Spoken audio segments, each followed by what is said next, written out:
অসমীয়া জাতিটো নিজৰ হাজত থাকিলে, নিজৰ পোছাকত থাকিলে কিমান ধুনীয়া দেখিবলৈ, আপোনালোকক দেখিহে আজি সকলোৱে অনুভৱ কৰিব।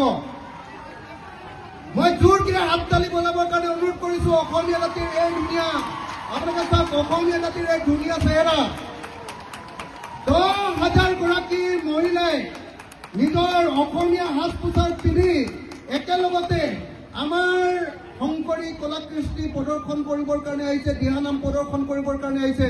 মই সকলোকে একেলগতে হাততালি বজাবৰ কাৰণে অনুৰোধ কৰিছোঁ।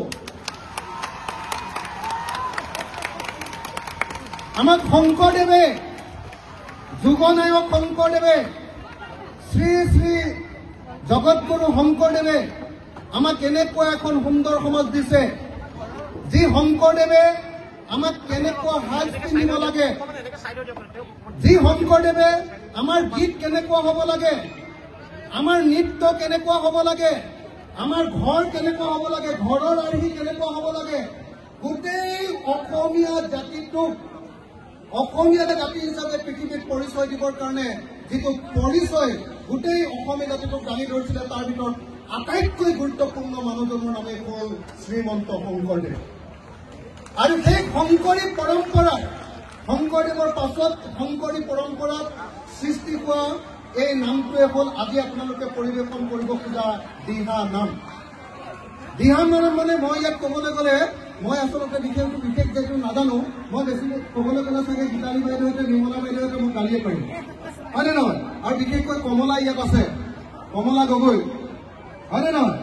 আৰু ইয়াত পণ্ডিতবিলাক, সকলোবিলাক ইয়াত পণ্ডিতবিলাক আছে এই বিষয়ৰ, গতিকে মই সেইবিলাক বিষয়ে একো ক'বলৈ নাযাওঁ। কিন্তু এটা কথা ঠিক, দিহা মানে হ'ল দিহা। আমাৰ জীৱনটো কেনেকৈ চলাব লাগে তাৰ সমস্ত দিহা আমাৰ দিহা নামত পোৱা যায়। গতিকে সেই দিহা নামক আপোনালোকে সমূহীয়াভাৱে এনেকৈ ষ্টেডিয়ামৰ মাজলৈকে লৈ আহিছে। এনেকুৱাতে 10,000 গৰাকী মহিলাই একেলগতে পৰিৱেশন কৰিবলৈ লৈছে। আৰু সেই অনুষ্ঠানটো যে মোৰ সমষ্টি, আমাৰ সমষ্টি শিৱসাগৰত কৰিছে, তাৰ কাৰণে আমি যুগলপন্থী সাংস্কৃতিক কলা কেন্দ্ৰ আমাৰ তৰফৰ পৰা একদম কোটি কোটি ধন্যবাদ জনাইছো। মই অনুষ্ঠানটো ইমান বেছি ভাল হ'ব বুলি জনা হলে, ইমান বেছি ধুনীয়া হ'ব বুলি জনা হলে, মই বাইদেউক যিখন পইচা দিছো তাতকে বহুত বেছি দিলোহেঁতেন। ইয়ালৈ আহিয়ে মই দেখিছো মানুহটোৱে ভালকে পানী খাবলৈ পোৱা নাই। মই এতিয়া বেলেগ একো কৰিব নোৱাৰো, আপোনালোকৰ সকলোৰ কাৰণে তৎক্ষণাত চব বনাই দিব নোৱাৰো, চবৰ কাৰণে এবটল পানীয়ে দিম আৰু দেই এতিয়া। আৰু মই ৰাজহুৱাকে প্ৰতিশ্ৰুতি দিছো, এইটো অনুষ্ঠানত যদি কিবা ধাৰ ধুৰ থাকি যায়, মই অকণমান সৰুকে কিবা এটা সহায় কৰিছিলো, যদি কিবা ধাৰ ধুৰ থাকি যায় সেই সমস্ত ধাৰ ধুৰ মাৰি দিয়া দায়িত্বটো মই লৈছো। মানে ইমান ধুনীয়া অনুষ্ঠান হ'ব বুলি মই ভবা নাছিলো। চৰকাৰে যদি এইটো অনুষ্ঠান পাতিলেহেঁতেন অতি কমেও 10 কোটি টকা খৰচ কৰিলেহেঁতেন, হয়নে নহয়? আপোনালোকে নিজৰ পৰা কেই টকাকে দিছে? 100 টকা দি এনেকুৱা এটা অনুষ্ঠান আয়োজন কৰিছে যে চৰকাৰী যিকোনো প্ৰগ্ৰেমতকৈ এইটো প্ৰগ্ৰেম দেখিবলৈ বহুত ধুনীয়া হৈছে, হয়নে নহয়? হয়নে নহয়? হয়নে নহয়?